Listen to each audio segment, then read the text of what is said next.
말씀 선포하겠습니다. 오늘 말씀의 제목은 불을 던지러 분쟁을 일으키러 왔다는 제목으로 말씀을 전하도록 하겠습니다. 오늘은 성령 강림 후 10주 몸의 구원 소마 생명의 승천에 관한 말씀입니다. 불을 던지러 분쟁을 일으키러 왔다는 말씀을 통해 교회의 거룩한 변화, 그 구원을 위해 그리스도 예수께서 무엇을 하시는지 가르쳐 주셨습니다. 49절 말씀부터 보시면 내가 불을 땅에 던지러 왔노니 이 불이 이미 붙었으면 내가 무엇을 원하리요? 라고 말씀하고 있습니다. 여기서 나는 예수님을 말합니다. 예수님께서 본문으로 보았을 때에는 십자가 죽음과 부활과 승천 이전의 예수님을 말합니다. 그런데 교회력으로 보면 성령 강림 후 10주의 예수님이십니다. 그래서 오늘은 성령 강림 후 10주의 예수님으로 설명을 드리도록 하겠습니다. 예수님께서 불을 땅에 던지러 왔다라고 말씀하고 있어요. 여기 불이라고 하는 것은 눈에 보이는 불이 있고 눈에 보이지 않는 불이 있습니다. 누가복음 3장 17절 말씀에 보시면 눈에 보이지 않는 불이 하나 나옵니다. 손에 키를 들고 자기의 타작마당을 정하게 하사 알곡은 모아 곳간에 들이고 쭉정이는 꺼지지 않는 불에 태우시리라 라고 말씀하고 있어요. 여기 보시면 불이 하나 나오죠. 쭉정이는 어떤 불에? 꺼지지 않는 불에 태우신다 라고 말씀하고 있죠. 그러니까 불이라고 하는 게 두 종류예요. 하나는 불이 붙었다가 꺼지는 불이 있고, 또 하나는 불이 붙었는데 영원히 꺼지지 않는 불이 있다. 근데 여기 예수님께서 뭐라고 말씀하시냐면 꺼지지 않는 불이 있다라고 말씀하고 있습니다. 그래서 이 꺼지지 않는 불, 이 불이 뭔가 봤더니 히브리서 12장 29절 말씀에 보시면 우리 하나님은 소멸하는 불이심이라 라고 말씀하고 있어요. 여기 보시면 불이 나오죠. 그런데 소멸하는 불이다 라고 말씀하고 있죠. 누가? 하나님이 소멸하는 불이시다 라고 그렇게 말씀하고 있습니다. 예수님께서 지금 불을 던지러 오셨다, 땅에 던지러 왔다 라고 말씀하셨을 때 이 불은 꺼지지 않는 불이요 또한 소멸하는 불이다라고 성경은 말씀하고 있더라라고 하는 것입니다. 마가복음 9장 48절 말씀해 보시면 48절 49절 말씀입니다. 거기에서는 구더기도 죽지 않고 불도 꺼지지 아니하느니라 사람마다 불로서 소금치듯 함을 받으리라 라고 말씀하고 있습니다. 여기 보시면 꺼지지 않는 불이 나오죠. 그런데 이 꺼지지 않는 불이 역할이 뭐냐면 사람마다 불로써, 이 꺼지지 않는 불로써 소금치듯 함을 받는다라고 말씀하고 있어요. 그래서 예수님께서 불을 던지신다라고 했을 때 이 불은 눈에 보이지 않는 불이요, 꺼지지 않는 불이요, 소멸하는 불이요, 소금치듯 타는 불이다라고 그렇게 볼 수 있지 않을까 싶습니다. 그래서 누가복음 17장 29절 말씀해 보시면 이 소금치듯 타는 불이다라고 했을 때 이게 구체적으로 예를 들면 어떤 불이냐라고 했을 때 누가복음 17장 29절 말씀 보시면 롯이 소돔에서 나가던 날에 하늘로부터 불과 유황이 비오듯 하여 그들을 멸망시켰느니라 라고 말씀하고 있어요. 여기 보시면 불과 유황이 비오듯 했다라고 말씀하고 있죠. 어디에? 소돔에. 하나님께서 그 소돔을 심판하실 때 불과 유황을 내려서 심판하셨다라고 그렇게 말씀하고 있죠. 마치 사람이 소금치듯 함을 불로써 소금치듯 함을 받았다라고 말씀하고 있는데 이 불은 꺼지지 않는 불이요 소멸하는 불이요 어찌 보면은 심판하는 불이요 깨끗하게 하는 불이다라고 말할 수 있지 않을까 싶습니다. 그래서 이 불을 저는 뭐라고 생각하느냐면 사람의 이 몸, 그리스도의 몸된 교회, 그 교회 안에 있는 그 사망을 깨끗하게 하는 불이다라고 보아야 하지 않을까 싶습니다. 그 몸의 가증함이나 그 음란함을 심판하는 불, 이것이 바로 소돔을 심판하는 불이었고 또한 예수님께서 땅에 던지기 위해 오신 불이 아닐까 싶습니다. 그래서 불을 던진다라고 했을 때 이 불은 무엇을 위한 불이냐라고 했을 때 몸의 가증함과 음란함, 그 소마 사망을 심판하기 위한 불이다. 소마라고 하는 것이 그리스도의 몸된 교회를 이야기할 때 소마라 그랬죠. 그래서 소마라고 하는 것, 몸이라고 하는 것은 교회를 말하는데 교회 안에 있는 사망을 깨끗하게 하는 불, 그 불을 던지기 위하여 예수님께서 오셨다라고 말씀하고 있습니다. 근데 그 불을 어디에 던지느냐라고 했을 때 땅에 던지러 왔다라고 말씀하고 있어요. 이 땅이라고 하는 단어는 게라고 하는 헬라어를 사용했는데 뜻은 땅, 흙, 나라, 세상이라고 하는 뜻을 가지고 있습니다. 그래서 땅이라고 하는 건 눈에 보이는 땅을 이야기합니다. 그런데 예수님께서 불을 붙이는 이 땅이라고 하는 것은 눈에 보이지 않는 땅을 이야기하는 것 같아요. 예를 들면 창세기 2장 7절 말씀에 보시면 하나님께서 아담을 창조하실 때 그 재료가 나옵니다. 여호와 하나님이 땅의 흙으로 사람을 지으시고 생기를 그 코에 불어넣으시니 사람이 생령이 되니라 라고 말씀하고 있어요. 여기 보시면 이 생령이 되었던 사람이 아담입니다. 이 아담을 지으실 때 두 가지로 지으시죠. 첫 번째는 땅의 흙으로 사람을 지으셨다라고 말씀하고 있죠. 흙으로 할 때 이 흙이라고 하는 것이 오늘 본문 땅이라는 단어와 같아요. 땅의 흙으로 땅에 던지러 왔다 할 때 같은 땅을 말합니다. 거기에 생기를 불어넣으시니 생령이 됐다, 아담이 됐다라고 지금 말씀하고 있어요. 그래서 땅이라고 하는 게 결국에 아담이 만들어질 때 그 아담은 무엇을 통해서 만들어졌냐면 흙을 통해서 만들어졌다라고 말씀하고 있죠. 그래서 땅의 흙이라고 하는 것이 무엇을 얘기하느냐? 우리가 걸어 다닐 때 밟고 다니는 그 땅도 이야기하지만 또한 그 땅은 무엇을 말하고 있는 것이냐라고 했을 때 우리의 이 몸을 말할 때 이 몸이 땅으로 만들어졌거든요. 땅의 흙으로 만들어졌어요. 그래서 이 몸이 땅이다라고 그렇게 말을 할 수가 있습니다. 그래서 땅에 불을 땅에 던지러 왔다라고 예수님께서 말씀하고 계세요. 그런데 그러면 그림을 한번 그려보세요. 땅이 있어요. 땅이 있는데 땅 위에 불을 붙이러 땅 위에 불을 던지러 오셨다는 거예요. 그러면 그 땅에 불이 붙어요. 그렇죠? 그러면 그 땅은 어떤 거예요? 땅과 불이 하나가 되어 있는 그런 상태이죠. 이런 걸 뭐라고 해야 될까요?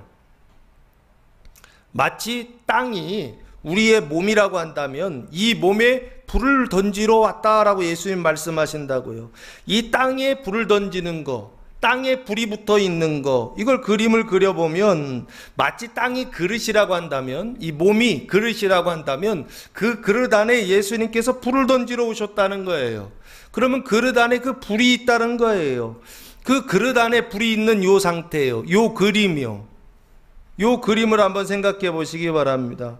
이게 마치 뭐 같은 거 같으세요? 이걸 지옥이라고 하는 것이 아닌가라는 생각을 해보았습니다.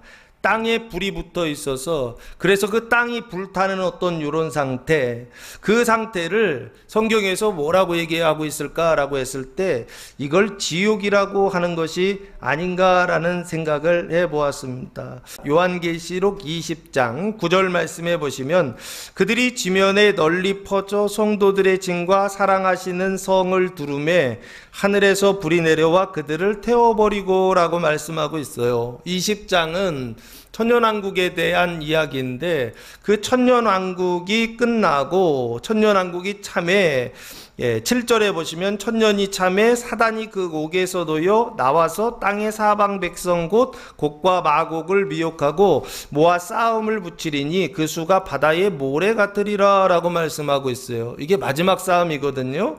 그들이 지면에 널리 퍼져 성도들의 진과 사랑하시는 진을 두루매 하늘에서 불이 내려와 그들을 태워버렸다 라고 말씀하고 있어요. 여기 보시면 하늘에서 불이 내려와서 태우고 있죠.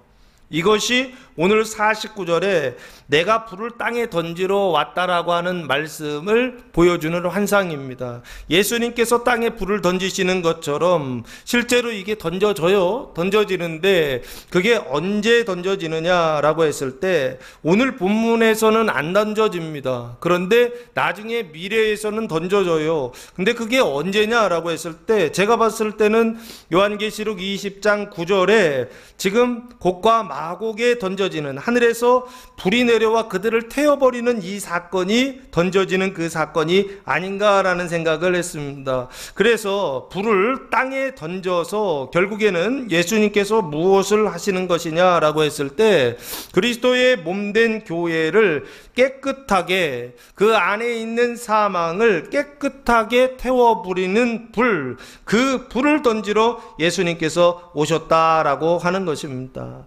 그래서 이 교회의 그 사망, 교회 안에 있는 그 사망, 그 간영함과 그 음란함을 깨끗하게 태워버리는 그 불을 사도 바울은 뭐라고 말씀하고 있느냐? 로마서 8장 23절이네요.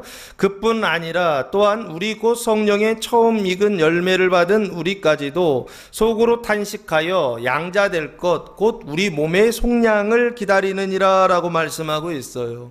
여기 보시면 몸의 속량을 이야기하고 있죠.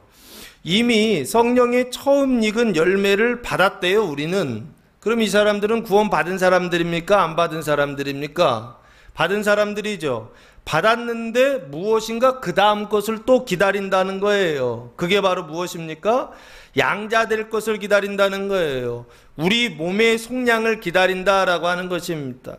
성령의 처음 익은 열매는 받았는데 몸의 속량은 받지 못했다는 거예요. 그 몸의 속량을 저는 뭐라고 이야기하느냐라고 했을 때 그리스도의 몸된 교회의 속량, 그리스도의 몸된 교회의 구원이라고 그렇게 설명을 드렸던 것입니다. 나의 구원을 넘어서 나와 형제의 구원을 이루어, 그래서 나와 너가, 형제가 한 교회를 이루었는데 믿음이 강한 자와 믿음이 약한 자가 함께 구원을 받는, 그것을 몸의 속량이라고 말하는 것이 아닌가라는 생각을 했어요. 그래서 그 몸의 속량을 신앙적으로 이야기하면 이것이 소마입니다. 몸이라고 하는 것이 그 소마 사망을 소마 생명으로 바꾸는, 교회 공동체의 사망을, 그 가증함과 음란함을 교회 공동체의 생명과 그 거룩함과 정결함으로 바꾸는 속량을 사도 바울이 몸의 속량을 기다린다라고 말씀하고 있는 게 아닌가 싶습니다. 그래서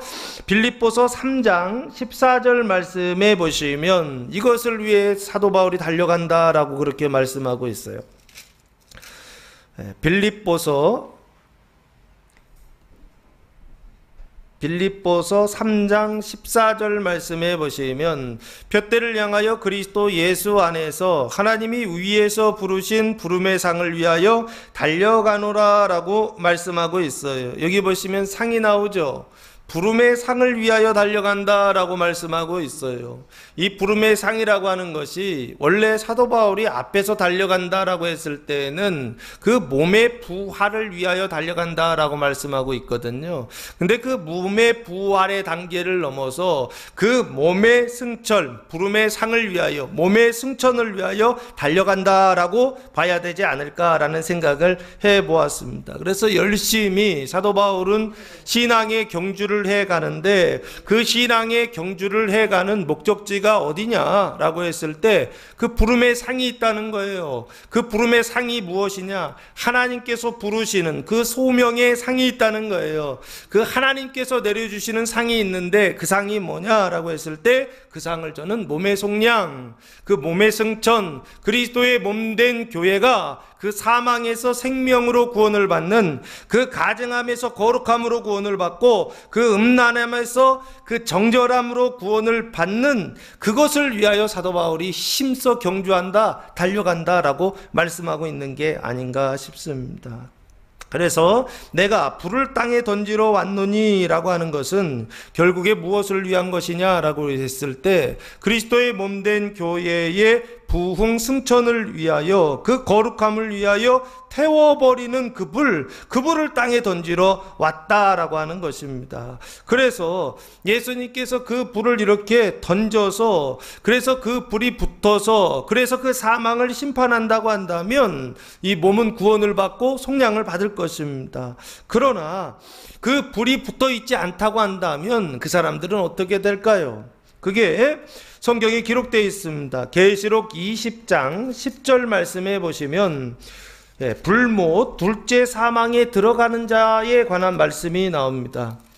또 그들을 미혹하는 마귀가 불과 유황못에 던져지니 거기는 그 짐승과 거짓 선지자도 있어 세세토록 밤낮 괴로움을 받으리라 라고 말씀하고 있어요. 여기 보시면 그들을 미혹하는 마귀가 불과 유황못에 던져진다라고 말씀하고 있죠. 그렇죠? 마귀가 불못에 던져진다라고 지금 말씀하고 있어요. 그래서 마귀가 불못 둘째 사망에 들어간다, 거기 던져진다라고 말씀하고 있고 14절 말씀해 보시면 그 지옥에 들어가는 그 불못에 들어가는 자들이 나옵니다. 14절 사망과 음부도 불못에 던져지니 이것은 둘째 사망 곧 불못이라 라고 말씀하고 있어요. 여기 보시면 사망과 음부도 불못에 던져진다 라고 말씀하고 있죠. 마귀가 던져지고 사망과 음부도 던져지고 그리고 나서 15절 말씀해 보시면 누구든지 생명책에 기록되지 못한 자는 불못에 던져지리라 라고 말씀하고 있죠. 생명책에 기록되지 못한 사람들도 불못에 던져진다, 둘째 사망에 들어간다, 지옥에 간다라고 하는 이야기입니다. 그리고 나서 21장 요한계시록 21장 8절 말씀해 보시면 그러나 두려워하는 자들과 믿지 아니하는 자들과 흉악한 자들과 살인자들과 음행하는 자들과 점순가들과 우상 숭배자들과 거짓말하는 모든 자들은 불과 유황으로 타는 못에 던져지리니 이것이 둘째 사망이라 하면서 이 지옥 가는 사람들을 얘기하거든요. 당연히 여기 뭐 두려워하는 자들, 뭐 뒤에 뭐 살인자들, 음행하는 자들, 뭐 점술가들, 우상숭배하는 자들, 거짓말하는 자들 지옥 간다, 이건 당연해요. 근데 중요한 게 믿지 아니하는 자들이라고 하는 단어가 나오죠. 믿지 않는 사람도 어디에 들어간다? 둘째 사망에 들어간다라고 말씀하고 있습니다. 그러니까 이 믿는다, 믿지 않는다라고 하는 것은 어떻게 알 수가 있습니까? 믿지 않는 사람들이 지옥 간다라고 했는데 많은 지금 교회 다니면 다 믿는 사람들이라고 그렇게 생각하시는 것 같아요. 근데 교회를 다니더라도 믿지 않는 사람들이 있습니까? 없습니까? 있다라고 그렇게 말하고 있죠. 그렇죠? 하나님께 구약에서 제사를 드려도 하나님께 드리지 않는다라고 하나님께서 말하잖아요. 예언을 하는데 거짓 선지자가 있다라고 말씀하고 있잖아요. 그 얘기는 무슨 얘기입니까? 똑같이 교회를 다닌다고 해서 무조건 다 믿는 자들이다 말할 수 없다는 얘기예요. 교회를 다니더라도 성경을 읽지 않으면 믿지 않는 자다라고 계속 말씀드렸죠. 로마서의 사도 바울이 로마서 8장에서 그러지 않습니까? 믿음은 들음에서 나며 들음은 그리스도의 말씀으로 말미암는다라고 말씀하고 있다고요. 하나님의 말씀이 아니고서는, 그리스도의 말씀이 아니고서는 믿음을 받을 수가 있다 없다? 믿음을 받을 수가 없다는 거예요. 그러면 성경을 읽지 않고 하나님의 말씀을 읽지 않고 믿는다고 한다면 이건 속는 거죠.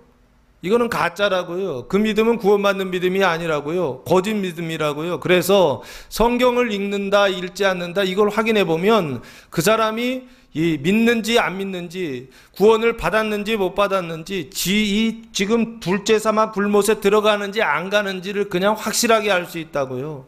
성경을 읽지 않으면 당연히 둘째 사망에 간다고요. 하나님의 말씀을 듣거나 읽거나 보지 않으면 당연히 둘째 사망 간다, 믿지 않는 자로 둘째 사망 간다라고 성경이 분명히 말씀하고 있는 게 아닌가라는 생각을 해봅니다. 너무나 많은 사람들이 성경을 읽지 않으면서 자기는 믿는 자요, 교회만 다니면서 헌신하고 봉사만 하면 다 그냥 믿는 자인 줄 알고 당연히 천국 갈 줄 알고 천국은 따놓은 당상이라고 생각하시는데 실제는 그렇다 안 그렇다? 전혀 그렇지 않다라고 하는 것입니다. 성경을 읽지 않으면, 하나님의 말씀을, 이 생명의 양식을 먹지 않으면 믿음이 있다 없다? 없다는 거예요. 그래서 믿지 않는 자이고, 믿지 않는 자이면 반드시 어디에 들어가게 돼 있다? 불못에 던져진다, 둘째 사망에 던져진다, 지옥에 들어간다라고 하는 것입니다. 그래서 성경을 읽어야 됩니다. 할렐루야. 아멘이십니까? 열심히 성경을 읽으시기 바랍니다. 하나님의 말씀을 들으시기 바랍니다. 말씀을 통하여 믿고 말씀을 통하여 구원받는 믿음을 가져서 이 둘째 사망 지옥에 던져지는 자들이 아니라 영생의 천국에 들어가는 성도들 되시기를 예수님의 이름으로 축복합니다. 그래서 예수님께서 불을 던지러 왔다는 거예요. 그 땅이 죄와 사망으로 가득한 땅이기 때문에 그 땅에 무엇을 던져? 불을 던져서 그 사망을 심판하시겠다는 것입니다. 특별히 이 땅을 소마라 말씀드렸던 거예요. 그리스도의 몸된 교회라 말씀드렸던 거예요. 생명의 공동체가 되어야 되는데 실제는 믿음이 연약한 성도들 때문에 그 안에 사망이 있단 말이에요. 가증함이나 그 안에 그 부정함이나 음란함이 있다고요. 그 사망을 깨끗하게 하시기 위하여 예수님이 무슨 일을 하시느냐? 불을 던지러 왔다는 거예요. 이번 주에 불을 던져 주실 줄로 믿습니다. 우리의 심령 가운데 불을 던지고 우리의 교회 가운데 불을 던지고 그리스도의 몸된 교회 가운데 하나님의 불, 심판하시는 불, 꺼지지 않는 불, 소멸하는 불, 깨끗하게 하시는 불, 이 사망을 생명으로 바꾸시는 불, 이 불을 던지러 주님 오실 때 그 불을 나쁘다 생각하지 마시고 그 불을 대적하지 마시고 예수님께서 불을 던져주실 때 기뻐하고 감사하며 환영하며 그 불을 받아서 여러분 안에 있는 모든 사망을 깨끗하게 태워버리는 그런 시간 되시기를, 그런 기회로 삼으시는 성도들 되시기를 예수님의 이름으로 축복합니다. 그래야 지옥을 면할 수 있습니다. 그래야 불못 둘째 사망에 던져지지 않을 수 있다는 거예요. 믿지 않는 사람들은 반드시 둘째 사망에 던져지게 되어 있습니다. 그래서 죽어서도 지옥에 가지만 이 세상에서도 지옥을 하나님께서 경험하게 하십니다. 부분적으로 지옥을 경험하게 하세요. 사는 게 지옥이다라고 그렇게 말하는 성도들이 있어요. 사는 게 너무 힘들면 지옥과 같다라고 이야기한다고요. 왜 그 지옥을 경험하게 하시느냐? 하나님 하시는 일이거든요.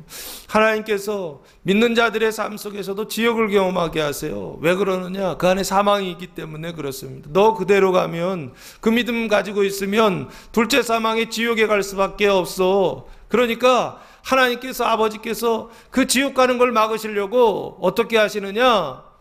우리 안에 오래 살아야 100년 아닙니까? 지금부터 따지면 몇 년이나 더 살 수 있으세요? 그 사는 그 길들 가운데 그 힘들게 하시고 고난을 받게 하시고 지옥과 같게 하시는 이유가 뭐냐? 그렇게 하면 지옥 가기 때문에 그렇습니다. 그렇게 살다가는 둘째 사망에 던져질 수밖에 없기 때문에 하나님께서 어떻게 하시느냐? 그러지 말라고, 회개하라고, 죄사함을 받고 생명을 얻는 회개를 얻으라고 하나님께서 어떻게 하시느냐? 지옥을 허락하실 때가 있어요. 그 땅에 불을 붙이실 때가 있다라고 하는 것입니다. 이번 주간이 그 주간입니다. 땅에 불을 붙이시는 주간입니다. 땅 속에 있는 사망을 하나님께서 깨끗하게 하시는 주간입니다. 그 가증함을 거룩하게 하시는 주간입니다. 그 부정함을 정결하게 하시는 주간입니다. 주님께서 불을 붙여주실 때 감사하고 기뻐할 수 있는 성도들 되시기를 예수님의 이름으로 축원합니다. 이 불이 이미 붙었으면 내가 무엇을 원하리요? 라고 말씀하고 있어요. 이 불이라고 하는 것은 교회를 거룩하게 하는 불입니다. 이 불이 이미 붙었으면 내가 무엇을 원하리요? 그럼 붙었다는 거예요? 안 붙었다는 거예요? 아직 안 붙었다는 얘기죠. 지금 이 본문에서는 이 불이 아직 안 붙었다는 거예요. 그러나 교회력으로 보았을 때는 이 불이 붙었다 안 붙었다? 이 불이 붙었어요. 원래 저희 교회는 말씀보다 뒤로 가고 있었거든요. 말씀이 선포된 다음에 그 뒤에 불이 붙는 이런 일들이 있었거든요. 근데 요즘은 제가 이렇게 목회를 하면서 교회를 보면 말씀이 선포되기 전에 불이 붙는 성도들이 있어요. 말씀이 선포되기 전에 이미 은혜를 받는 성도들이 있어요. 저희 교회가 지금 그렇습니다. 지금 상태가 보니까 시간을 앞질러 가고 있어요. 그 시간 앞에 하나님의 은혜가 부어지고 말씀이 선포되기 앞에 이미 막 그런 일들이, 불이 붙는 일들이 막 나타나고 있어요. 그래, 지난주 오늘 주일 예배를 드리기 전에 이미 성도들이 불 붙었다는 얘기들을 막 들었습니다. 그때 성도들은 그 불 붙는 것 때문에 힘들고 괴롭고 환난이거든요. 견디기가 막 힘들어요. 그런데 그것이, 그 소리가 이렇게 저는 들려올 때 저는 말씀을 알고 있었잖아요. 예? 불을 던지러 오신다라고 하는 주님의 말씀을 알고 있었기 때문에 그 성도들이 그 소리를 들을 때, 와, 예, 어떤 성도들은 이틀, 어떤 성도들은 3일 먼저 불이 붙는구나 라고 하는 것들을 좀 확인할 수 있지 않았는가 싶습니다. 그래서 여기 불이 이미 붙었으면 내가 무엇을 원하리요? 원하는 거 없다, 그 얘기입니다. 그러나 지금은 불이 붙어 있지 않다라고 그렇게 예수님께서 말씀하세요. 그래서 땅이 여전히 어떤 상태에 있느냐? 불이 붙어 있지 않기 때문에 그 사망 가운데 있다, 그 가증함과 그 음란한 가운데 있다라고 하는 걸 예수님께서 말씀해 주신 것입니다. 땅에 불이 붙어 있었다고 한다면 그 불 때문에 사망이 다 태워졌을 거라면 사망이 없는 그런 상태를 경험할 거예요. 그런데 불이 붙어 있지 않기 때문에 그 몸속에, 그 땅 속에 사망이 가득한 이런 상태에 있다라고 하는 거예요. 그 가증함과 음란함이 가득한 그런 상태에 있다라고 하는 것입니다. 그래서 이 사망의 문제를 해결하기 위하여 예수님께서 하시는 일이 뭐냐라고 했을 때 50절 말씀해 보시면 나는 받을 세례가 있으니 라고 말씀하고 있어요. 그것이 이루어지기까지 나의 답답함이 어떠하겠느냐라고 말씀하고 있어요. 요 나라고 하는 건 예수님을 말합니다. 예수님인데 신앙적으로 보면 예수님 안에 뭐를 담고 계시냐면 생명의 말씀을 담고 계세요. 그래서 예수 안에 생명을 담고 계신 나는 받을 세례가 있다라고 말씀하고 있어요. 예수님께서 받을 세례라고 하는 것은 무엇입니까? 물세례를 말하는 것입니다. 그러나 예수님께서 받는 이 세례는 물세례를 얘기하는 게 아니에요. 이미 받으셨어요. 두 번째 세례가 나오는데 이 세례는 마가복음 10장 38절 말씀해 보시면 물속에 완전히 담갔다가 나오는 것처럼 물속에 들어가는 것이 아니라 예수님께서 다른 데 들어가세요. 다른 데 들어가시는데 그걸 지금 뭐라고 얘기하고 있냐면 38절, 예수님께서 지금 변화산에서 있었던 일인데 38절, 예수께서 이르시되 너희는 너희가 구하는 것을 알지 못하는도다. 내가 마시는 잔을 너희가 마실 수 있으며 내가 받는 세례를 너희가 받을 수 있느냐라고 하시면서 야고보와 요한이 지금 예수님께 한 자리를 구했거든요. 그때 예수님께서 내가 마시는 잔을 얘기하시죠. 이 잔을 예전에 제가 뭐라고 설명드렸죠? 고난의 잔이다 라고 말씀드렸죠. 그리고 여기 내가 받는 세례가 있다 그랬죠. 예수님 받는 세례가 뭐예요? 마태복음 10장 이후에 예수님이 십자가에 달려 돌아가시거든요. 그러면 여기 예수님이 받는 세례는 결국에 십자가의 세례, 그 죽음의 세례를 말하는 것입니다. 그래서 세례라고 하는 것은 물속에 들어갔다가 나오는 이 세례도 있지만 이 세례라고 하는 것은 또 어떤 세례가 있느냐, 그 죽음에 들어갔다 나오는 예수님의 그 죽음의 세례를 지금 내가 받을 세례다라고 예수님께서 말씀하고 있더라라고 하는 것입니다. 그래서 내가 받을 세례가 있으니 그 죽음의 세례이죠. 그래서 예수님이 그 죽음의 세례를 받으세요. 예수님이 십자가에 달려 죽으셔서, 그래서 그 죽음의 세례를 받으면 그 결과가, 열매가 뭐냐면 땅에 불이 붙는다라고 하는 것입니다. 그 땅에 불이 붙고, 그 땅에 불이 붙으면 그 땅이, 그 몸이 어떻게 되느냐? 생명으로 거룩하게 변화된다라고 하는 것입니다. 그래서 아직 지금 불이 붙어 있지 않으니까 예수님께서 그 불 붙이기 위하여서 죽음의 세례를 받는다라고 그렇게 말씀하고 있더라는 거예요. 그것이 예수의 세례죠. 그 죽음의 세례죠. 그 죽음의 세례는 그 당시에는 예수님이 혼자이시기 때문에 교회가 없어요. 그래서 예수의 죽음이라고 이야기할 수 있지만 지금은 그리스도의 몸된 교회가 있죠. 머리가 되시는 예수님과 그리고 몸된 교회가 있기 때문에 예수의 죽음은 곧 누구의 죽음이라고 말할 수 있느냐면 그리스도의 몸된 교회의 죽음이다라고 또한 말할 수가 있어요. 왜? 연합되어 있기 때문에 그렇습니다. 그래서 그것이 이루어지기까지, 예수의 죽음, 몸된 교회의 죽음이 이루어지기까지 나의 답답함이 어떠하겠느냐, 완전히 이루어질 때까지, 그 성취될 때까지 예수님의 답답함, 이 답답함이라고 하는 단어가 쉬네코라고 하는 단어를 사용했는데 뜻은 함께 잡다, 강요하다, 억제하다, 괴롭히다 라고 하는 뜻을 가지고 있습니다. 예수님이 괴롭다는 거예요. 예수님이 답답하다, 예수님이 뭔가 억제되었다라고 하는 것입니다. 그래서 답답함이 어떠하겠느냐, 내 심정이 어떻겠느냐, 예수님께서 반문하고 계세요. 그 얘기는 심히 답답하고 괴롭고, 그래서 어떻게 해야 되는 거예요? 억눌려 있다, 인내해야 된다라고 하는 것을 예수님께서 말씀하고 있는 게 아닌가 싶습니다. 그래서 49절 50절 말씀을 통하여 주님께서 하시는 일은 무엇이냐, 그리스도의 몸된 교회의 부활을 위하여, 그 승천을 위하여, 그 거룩함을 위하여, 거룩한 변화를 위하여, 교회가 변화되어야 되는데 그 교회가 사망에서 생명으로 변화되게 하기 위하여 예수님께서, 그리스도께서 하시는 일이 뭐냐라고 했을 때 땅에다가 불을 던지신다라고 하는 것입니다. 이번 주간 예수님께서 땅에 불을 던지실 것입니다.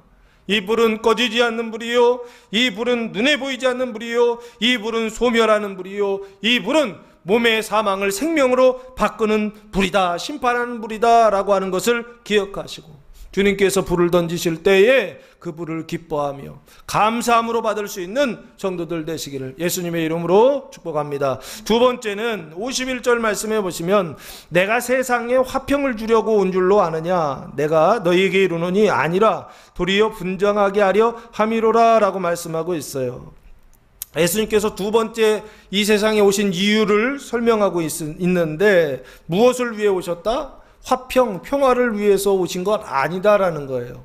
예수님 오신 건 무엇을 위해 오셨다? 분쟁하게 하려 함이다 라고 말씀하고 있어요. 이 세상이라고 하는, 내가 세상에 화평을 주려고 할 때 이 세상이라고 하는 것은 앞에 49절에 개라고 하는, 땅이라고 하는 단어와 똑같은 단어입니다. 앞에서는 땅이라고 번역했는데 51절에서는 세상이라고 번역해놨어요. 세상은 창세기 3장에 아담과 하와가 타락한 이후에 죄와 사망이 다스리는 세상이 됐어요. 그 죄와 사망이 다스리는 세상에 화평을 주려고 온 줄로 아느냐, 이런 뜻으로 읽으셔야 돼요. 예수님은 보통 우리가 평화의 사도다 그렇게 생각하는데, 예수님은 평화, 우리에게 평강을 주시기 위해 오셨다라고 그렇게 알고 있는데, 근데 오늘 본문에서는 전혀 다르죠. 죄와 사망이 다스리는 세상 속에서는 평화를 주시면 안 된다고요. 그 죄와 사망을 심판하셔야 된단 말이에요. 그 심판하실 때 주님이 사용하시는 도구가 몇 가지 있어요. 수단이요. 그게 지진과 기근과 전염병과 칼, 전쟁, 이거거든요. 지금 여기에서도 보면 화평을 주려고 온 줄로 아느냐? 아니다라는 것이죠.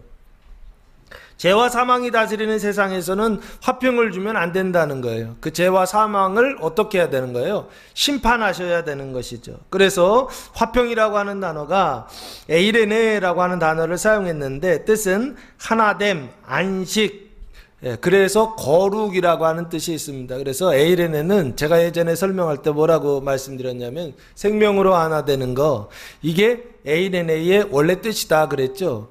예수님께서 지금 생명으로 하나 되는 화평을 주려고 온 줄로 아느냐라고 했을 때 그런 거 아니다 말씀하세요. 왜? 지금 사망이 있기 때문에 그래요. 사망이 있는 상태 속에서는 생명을 주면 안 돼요. 먼저 무엇을 해야 된다고요?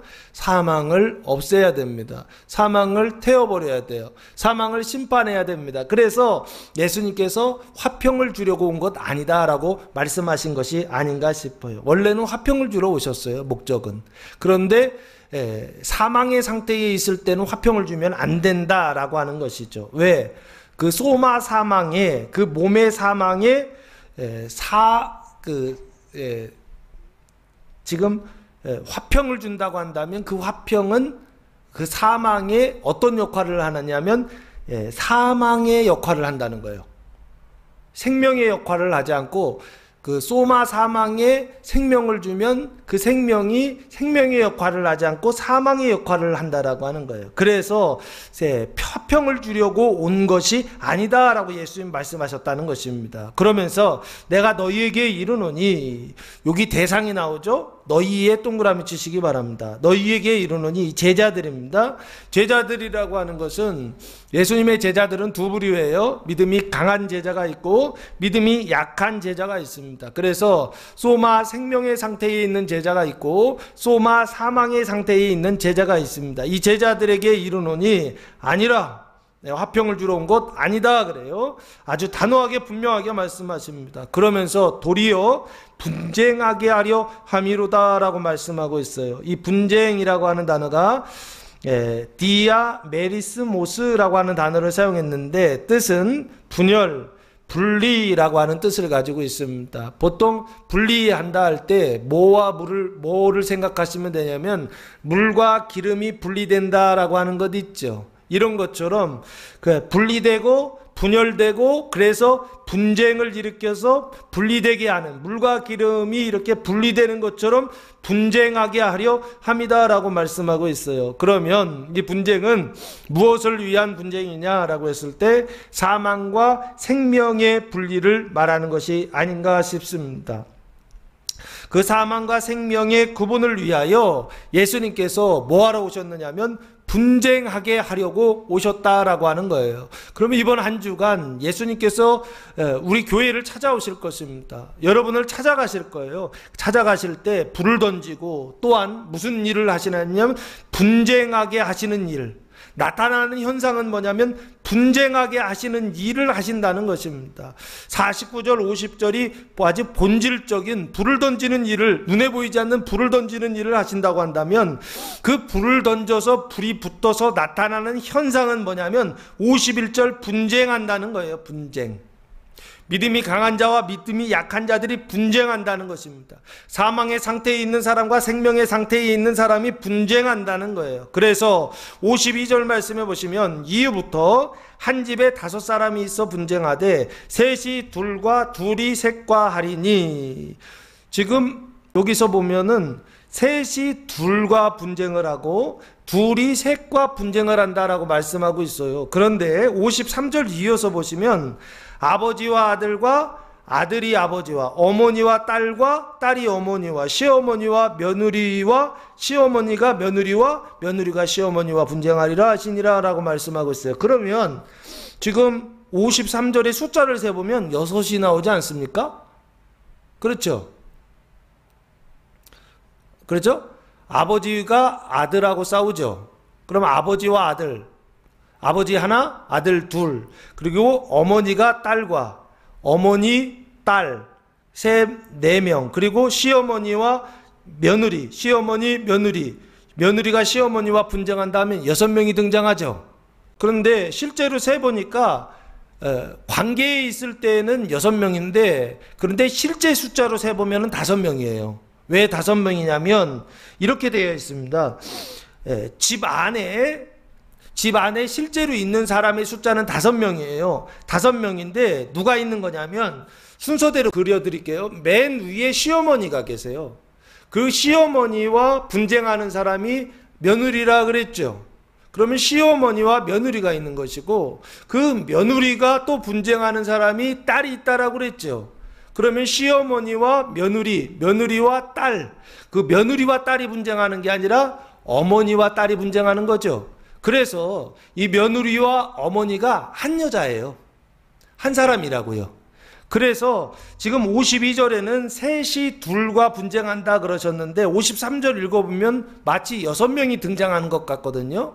근데 실제로는 5명이다 라고 보시면 돼요. 그런데 지금 셋이 편을 먹어요. 한 편이 되어서 둘과 싸우고, 둘이 한 편이 되어서 셋과 분쟁한다라고 말씀하고 있죠. 그러면 편을 먹는다는 것은 서로 싸우지 않는다는 얘기예요. 분쟁하지 않는다는 얘기예요. 그래서 분쟁하지 않는 사람들끼리 엮어봤어요. 그랬더니 어떻게 되느냐면, 셋이라는 게 누군가 봤더니 시어머니와 아버지와 딸이 한 편이에요. 그리고 둘이 누구냐면 며느리와 어머니와 아들이 한 편이에요. 근데 며느리와 어머니는 한 사람이에요. 이해되시죠? 근데 표현을 관계로 밑에서 표현하고 있기 때문에 그냥 그렇게 쓴 겁니다. 며느리와 어머니가 한 여자예요. 한 여자. 집에 있는 여자죠. 엄마죠. 엄마가 시어머니와의 관계 속에서 봤을 때는 며느리고 딸과의 관계 속에서 봤을 때는 어머니죠. 그래서 한 여자예요. 그래서 시어머니, 아버지, 딸이 세 명이 한 팀이고, 그리고 며느리와 어머니와 아들이 두 명이 한 팀이 되어서 서로 분쟁한다는 거예요. 편을 모아서 싸운다는 것입니다. 이거 뭐라 그럽니까? 패싸움이라고 그러지 않습니까? 성경에 패싸움이 있더라고요. 어디 있죠? 고린도전서 1장 11절 말씀해 보시면, 고린도전서 1장 11절 말씀해 보시면 고린도 교회가 분쟁을 해요. 분쟁을 하는데, 내 형제들아 글로의 지편으로 너희에 대한 말이 내게 들리니 곧 너희 가운데 분쟁이 있다는 것이라 그래요. 고린도 교회 성도들이 지금 분쟁하고 있죠. 분쟁하는데 네 파로 나눠졌어요. 12절, 내가 이것을 말하거니와 너희가 각각 이르되 나는 바울에게, 나는 아볼로에게, 나는 게바에게, 나는 그리스도에게 속한 자라 한다는 것이니, 그러니까 바울파, 아볼로파, 게바파, 그리스도파라고 해서 네 파로 나눠져서 지금 싸우고 있다라고 지금 말하고 있죠.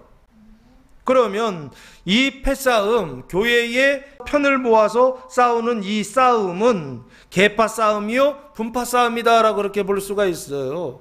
그런데 재밌는 거, 교회 안에 성도들끼리 계파를 만들어서 분파를 만들어서 서로 끼리끼리 싸운다 하면 우리 나쁘다고 생각하잖아요. 그래서 저도 고린도 교회가 분쟁한다라고 하는 거, 이걸 보면서 그 분쟁한다라고 하는 거 그 자체는 나쁜 거라고 생각했어요. 그런데 오늘 본문에 말씀해 보시면 예수님께서 오셨는데 오신 이유가 뭐라고 말씀하고 계세요? 분쟁하게 하려고 오셨다라고 하는 거예요. 그러면 다시 52절 말씀해 보시면 고린도 교회의 이 분쟁은 무조건 나쁜 거 아닐 수 있겠구나, 이런 생각을 해보시라라고 해서 말씀을 찾아드린 겁니다. 지금 여기 예수님께서 지금 분쟁하게 하신다는 거예요. 그래서 분쟁하게 해서 52절 이후부터, 지금 이후부터는 한 집에 5사람이 있어서 분쟁한다는 거예요. 이 집이라고 하는 것은 그럼 결국에 뭡니까? 집, 오이코스라고 하는 단어를 사용했는데 뜻은 눈에 보이는 집을 말합니다. 그런데 집이라고 하는 이 단어가 성경에서 다르게 사용될 때가 있어요. 눈에 보이지 않는 집을 이야기할 때가 있어요. 누가복음 11장 24절 말씀해 보시면, 더러운 귀신이 사람에게서 나갔을 때에 물 없는 곳으로 다니며 쉬기를 구하되 얻지 못하고 이에 이르되 내가 나온 내 집으로 돌아가리라고 라고 말씀하고 있어요. 지금 귀신이 집에서 쫓겨났다가 다시 어디로 돌아간다? 자기 집으로 돌아간다라고 돼 있죠. 귀신의 집이라고 돼 있죠. 그럼 귀신 들린 자가 귀신의 집이었던 거예요. 맞죠? 사람이 귀신이 들렸는데 그 귀신 들린 사람을, 그 몸을 뭐라고 지금 표현하고 있느냐면 귀신의 집이다라고 그렇게 말하고 있더라고요. 귀신 들린 사람의 몸을 귀신의 집이다라고 말하고 있다고요. 그리고 누가복음 19장 46절 말씀해 보시면, 그들에게 이르시되 기록된 바 내 집은 기도하는 집이 되리라 하였거늘 너희는 강도의 소굴을 만들었도다 하시니라 라고 말씀하고 있어요. 여기 내 집은 기도하는 집이라 그렇게 말씀하고 있죠. 요 내 집은 뭘 얘기하는 거예요? 성전을 얘기하는 겁니다. 하나님의 성전은 뭐다? 기도하는 집이다 라고 그렇게 말씀하고 있죠. 하나님의 집이 기도하는 집이라고요. 그리고 디모데전서 3장 15절 말씀해 보시면, 만일 내가 지체하면 너로 하여금 하나님의 집에서 어떻게 행하여야 할지를 알게 하려 함이니 이 집은 살아계신 하나님의 교회요 진리의 기둥과 터니라 라고 말씀하고 있어요. 여기 보시면 집이 나오죠? 누구의 집? 하나님의 집이라고 되어 있죠. 그 하나님의 집이 이꼬르 뭐다? 하나님의 교회다라고 지금 말씀하고 있다고.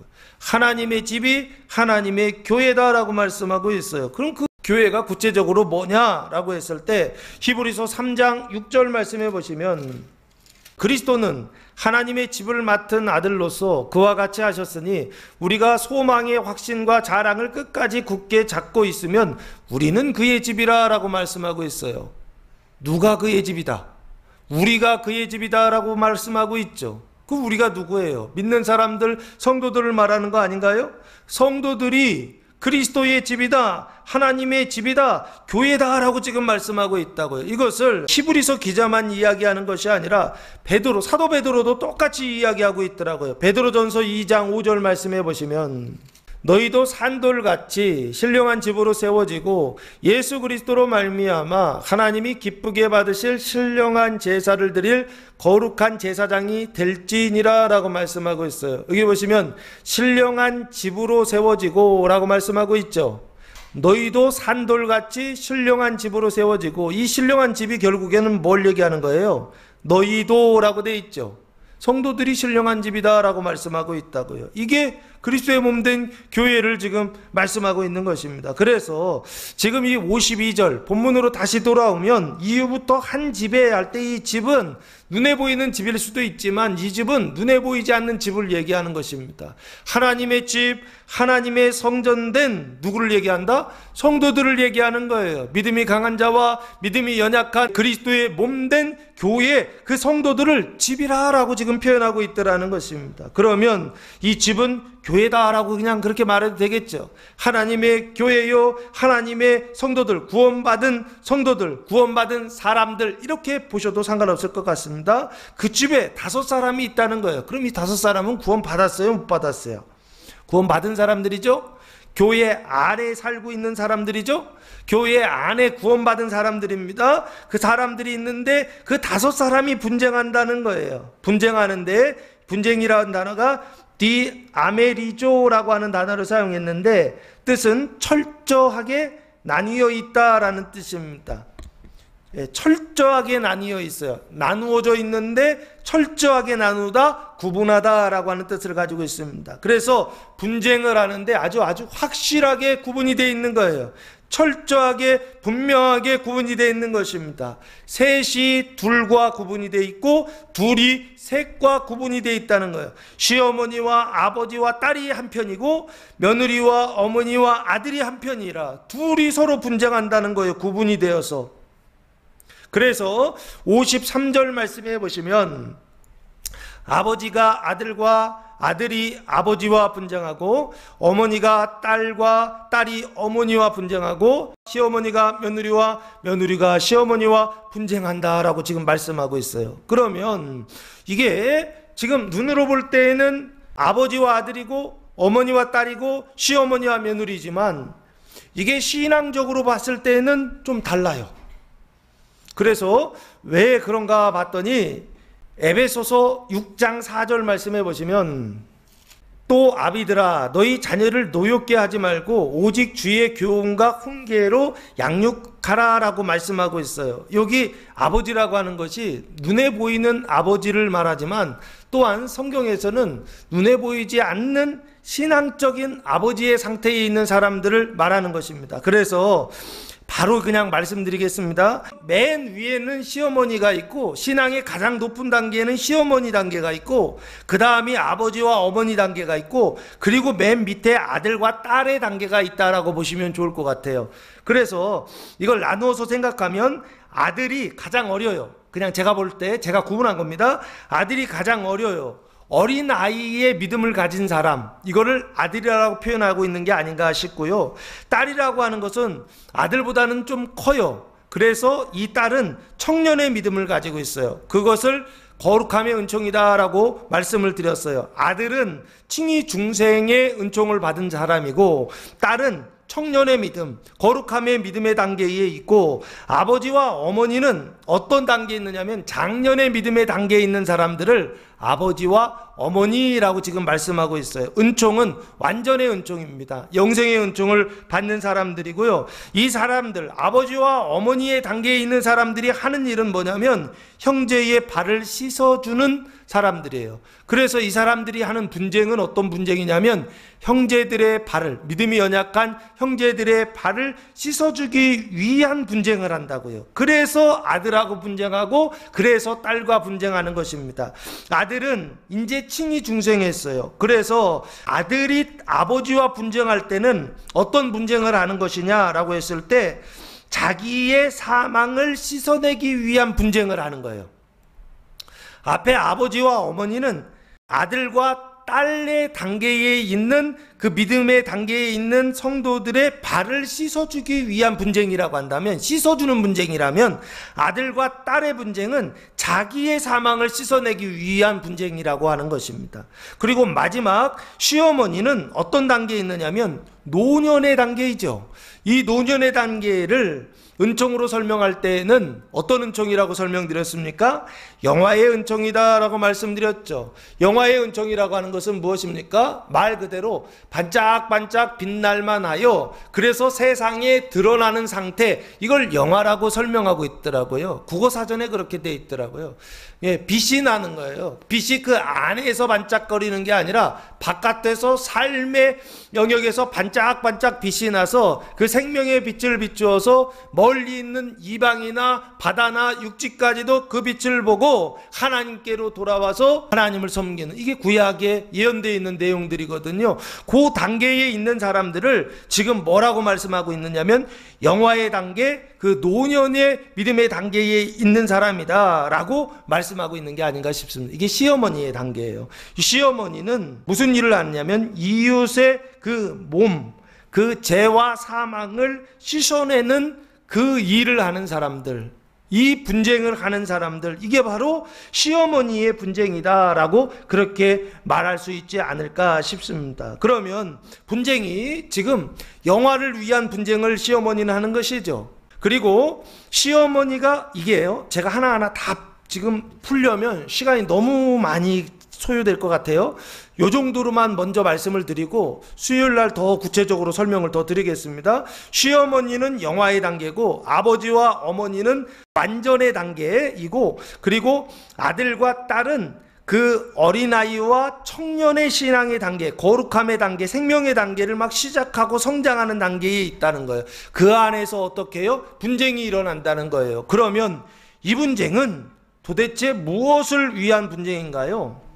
이 셋이 둘과 둘이 셋과 패를 지어서 하는 분쟁은 도대체 무엇을 위한 분쟁이냐라고 했을 때, 이 분쟁은 시어머니는 이웃의 그 몸을 씻어준다고 그랬죠. 그 이웃의 몸을 씻어주는 것을 뭐라고 이야기할 수 있을까라고 했을 때, 제가 봤을 때 이게 원수 사랑의 단계입니다. 그래서 시어머니는 원수를 사랑하고 있고 며느리는 형제 사랑의 믿음밖에 없어요. 그러다 보니까 그 서로 자기가 가지고 있는 믿음이 어떻게 하냐면 충돌할 수밖에 없더라는 거예요. 시어머니가 가지고 있는 믿음은 원수를 사랑하는 믿음을 가지고 있는데, 근데 며느리는 형제를 사랑하는 단계의 믿음밖에 없다고요. 그래서 며느리와 시어머니가 분쟁할 수밖에 없다라고 예수님께서 말씀하고 있는 게 아닌가 싶습니다. 그래서 이 분쟁은 교회의 구원을 위한 분쟁이요, 이 분쟁은 몸의 사망을 생명으로, 그 과증함을 거룩함으로 바꾸기 위한 분쟁이요, 이 분쟁은 결국에 무엇을 위한 분쟁이냐? 열방의 구원을 위한 분쟁이다 라고까지 말할 수 있지 않을까 싶습니다. 그래서 이 분쟁은 이유가 지금 오늘 본문에는 나와 있지 않습니다. 예수님께서 분쟁시키러 오셨다는 거예요. 분쟁하게 하러 오셨다는 거예요. 근데 이유가 없고 설명이 없어요. 다만 뭐냐? 이게 예수님의 말씀이다라고 하는 거, 이게 로고스라고 하는 거, 이건 확실합니다. 그러면 이게 원리라는 거예요. 교회는 반드시 어떻게 하게 돼 있다? 분쟁하게 돼 있다는 거예요. 왜? 예수님이 오셔서 일하시기 때문에 그렇다는 겁니다. 교회 안에서 분쟁이 일어날 때 그 분쟁은 나쁜 것이지만, 교회 안에서 분쟁이 일어날 때 그 분쟁은 어떤 일이다? 교회를 살리는 일이요, 하나님께서 하시는 일이요, 예수님께서 오셔서 하시는 일이다, 하나님의 경륜이다라고 설명하고 있더라라고 하는 것입니다. 그래서 에베소서 3장 10절 말씀해 보시면 예수님께서 하나님의 경륜을 이렇게 설명하고 있습니다. 에베소서 3장 10절에서 13절 말씀해 보시면, 이는 이제 교회로 말미암아 하늘에 있는 통치자들과 권세들에게 하나님의 각종 지혜를 알게 하려 하심이니 곧 영원부터 우리 주 그리스도 예수 안에서 예정하신 뜻대로 하신 것이라 하면서 여기 예정이 나오죠.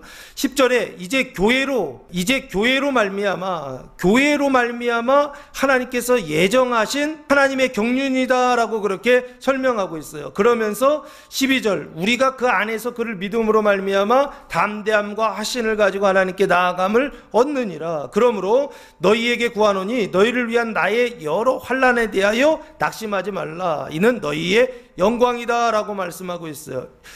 교회로 예정하신 게 바로 뭐냐 아닙니까? 나의 여러 환난이라는 거예요. 사도 바울의 환난이 하나님께서 지금 예정해 놓으신 어떤 그 일이에요. 근데 그게 너희에게는 뭐다라고 얘기하냐면 영광이다라고 사도 바울이 설명하고 있더라라고 하는 것입니다. 그래서 지금 이게 교회의 이 분쟁이요. 교회 안에 시어머니와 아버지 어머니 단계와 아들과 딸 모든 세대가 분쟁하는 이 일은 하나님이 교회를 통하여서 예정해 놓으신 경륜이요, 예수님의 말씀이요, 그것이 환난으로 나타나고 그것이 너희에게는 영광이라고 예수님께서 설명하고 있더라라고 하는 것입니다. 이 영광을 사도 요한은 무엇이라고 계시로 보았느냐면 요한계시록 22장 5절 말씀해 보시면 다시 밤이 없겠고 등불과 햇빛이 쓸데없으니 이는 주 하나님이 그들에게 비추심이라 그들이 세세토록 왕노릇하리로다 라고 말씀하고 있어요. 여기 왕노릇이 나오죠. 그런데 앞에 세세토록 왕노릇한다라고 말씀하고 있죠. 이 세세토록 왕노릇하는 이 일을 위하여 시어머니와 며느리가 분쟁하게 하신다라고 하는 뜻입니다. 그리고 이것과 비교해서 대조해서 왕노릇이 다른 왕노릇이 있어요. 그게 바로 뭐냐면 20장 요한계시록 20장 6절 말씀해 보시면 이 첫째 부활에 참여하는 자들은 복이 있고 거룩하도다.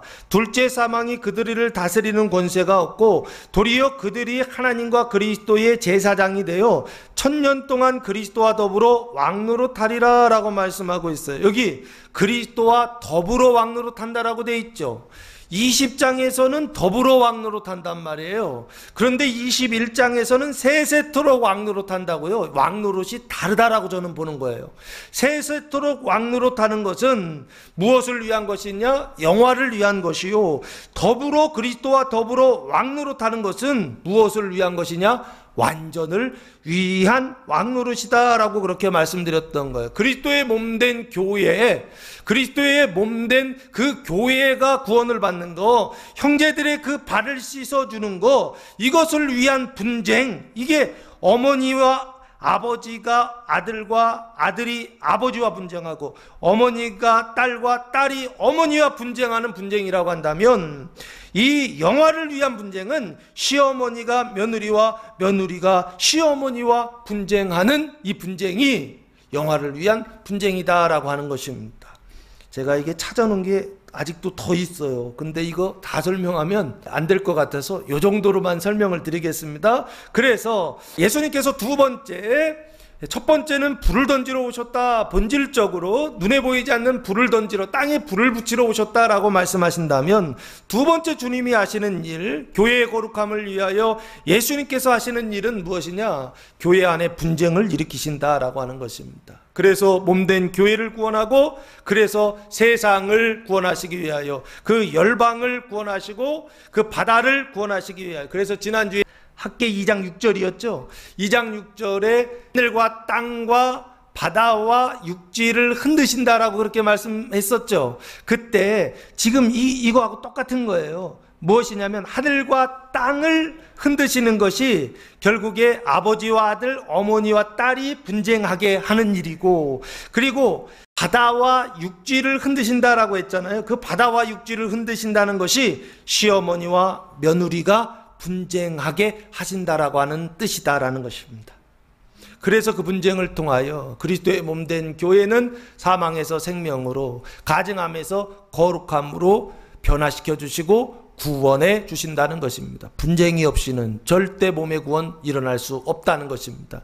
분쟁이 없이는 절대 세상에 빛이, 교회가 세상의 빛이 될 수 없다는 것입니다. 분쟁을 통하여 하나님은 어떻게 하신다? 구원하시는 일, 변화시키는 일을 하신다는 것입니다. 그래서 주님께서 이런 분쟁케 하시는 그 일들을 찾아오셔서 하실 때 그 일이 우리 나쁘다고 인식될 것입니다. 그러나 나쁘다 생각하지 마시고 이 일을 기뻐하시고 이 일을 감사하시고 주님께서 이 일을 하실 때 하나님께 영광을 올려드리며 열심히 따라가는 저와 여러분 되시기를 예수님의 이름으로 축복합니다. 마지막으로 세 번째 주님이 하시는 일은 54절 말씀해 보시면 또 무리에게 이르시되 너희가 구름이 서쪽에서 이는 것을 보면 곧 말하기를 소나기가 오리라 하나니 과연 그러하고 라고 말씀하고 있어요. 여기 보시면 대상이 바뀌죠.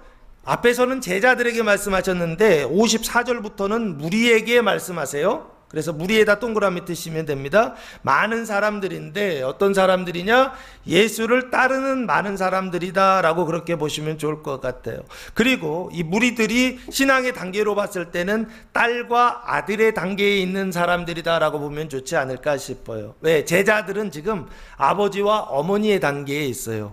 예수님은 시어머니의 단계에 있고 지금 제자들은 아버지와 어머니의 신앙의 단계에 있고 무리들이 아들과 딸의 신앙의 단계에 있다 보시면 좋을 것 같아요. 그래서 이 아들과 딸들에게 지금 말하는 것입니다. 무리들에게 말하는 거예요. 너희가 이 구름은 눈에 보이는 구름입니다. 3차원 구름이에요. 서쪽에서 이는 것을 보면 이스라엘의 서쪽을 얘기합니다. 그 가나안 땅의 서쪽에 뭐가 있죠? 지중해가 있어요. 바다가 있어요. 그 바다에서 구름이 있는 것을 보면 곧바로 말하기를 뭐가 온다? 소나기가 오리라 하나니 과연 그러하고 말한 대로 이루어진다는 것입니다. 그래서 소나기가 온다는 거예요. 그리고 55절 남풍이 부는 것을 보면 이스라엘 가나안 땅의 남쪽에서 부는 바람이 남풍이거든요. 남쪽에 뭐가 있어요?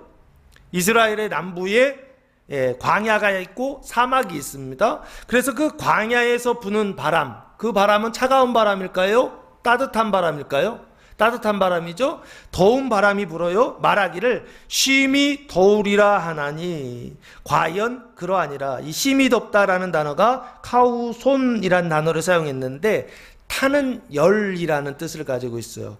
그러니까 열은 열인데 그냥 뜨거운 정도가 아니고 탄다라고 그래요. 타. 예? 어떤 물질이 탈 정도의 뜨거운 열. 그래 심히 덥다라고 과연 그러하니라 말한 대로 된다는 거예요. 예? 남풍이 불면 심히 덥다라고 그렇게 말하는데 말한 대로 그렇게 이루어진다는 거예요. 그러면서 56절 결론에 뭐라고 말씀하시냐면 외식하는 자요 라고 말씀하고 있어요. 너희가 천지의 기상은 분간할 줄 알면서 어찌 이 시대는 분간하지 못하느냐라고 말씀하고 있습니다. 이 외식이라는 단어가 휘포크리테스라고 하는 단어를 사용했는데 맡겨진 인물에 따라 연기하는 배우라는 뜻을 가지고 있습니다. 그러다 보니까 겉과 속이 다르다 그래서 인격이 다르다 그래서 위선자라고 하는 뜻을 그 안에 가지고 있어요. 외식하는 자요 너희가 천지의 기상은 외식한다라고 하는 것은 겉으로는 잘 알고 있으면서 왜 속은 모르느냐 지금 그 얘기를 하고 싶으셨던 것 같아요. 주님이 오셔서 불을 던지고 주님이 오셔서 분쟁하게 하시는데 왜 그거 모르느냐. 그 일을 통하여 거룩하게 하시고 그 일을 통하여 몸된 교회를 변화시키시는데 왜 그거 모르느냐 라고 예수님께서 지금 책망하시는 게 아닌가 싶습니다. 너희가 천지의 기상은 분간할 줄 알면서 기상이란 단어가 프로소폰인데요 안면 그래서 모양 양상이란 뜻입니다. 천지의 눈에 보이는 어떤 것들은 분간할 줄, 구분할 줄 알면서 어찌 이 시대는 분간하지 못하느냐라고 말씀하고 있어요. 이 시대라고 하는 단어가 카이로스라고 하는 단어를 사용했습니다. 뜻은 기회, 정해진 때라고 하는 거예요. 이 정해진 때는 무슨 때입니까? 주님께서 말씀하신 대로, 예정하신 대로 분쟁하는 때를 말하는 것입니다.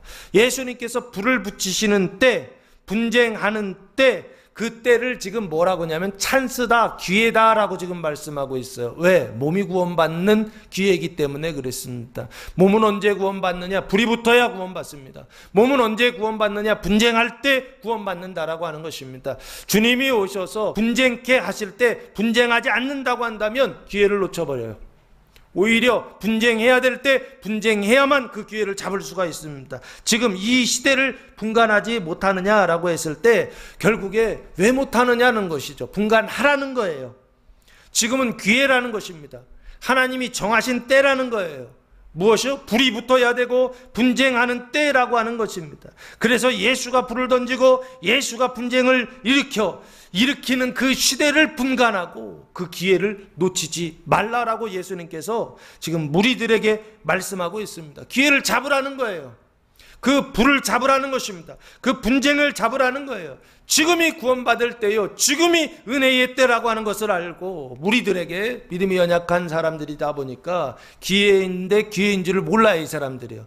어머니와 아버지 단계에는 그때는 다 알아요. 이게 기회라고 하는 걸 알아요. 아는 사람들이에요. 그걸 잡을 수 있는 사람들이에요. 근데 무리들은 아직 어리기 때문에 이게 기회인지 아니면 이게 악수인지 이게 구분이 안 돼요.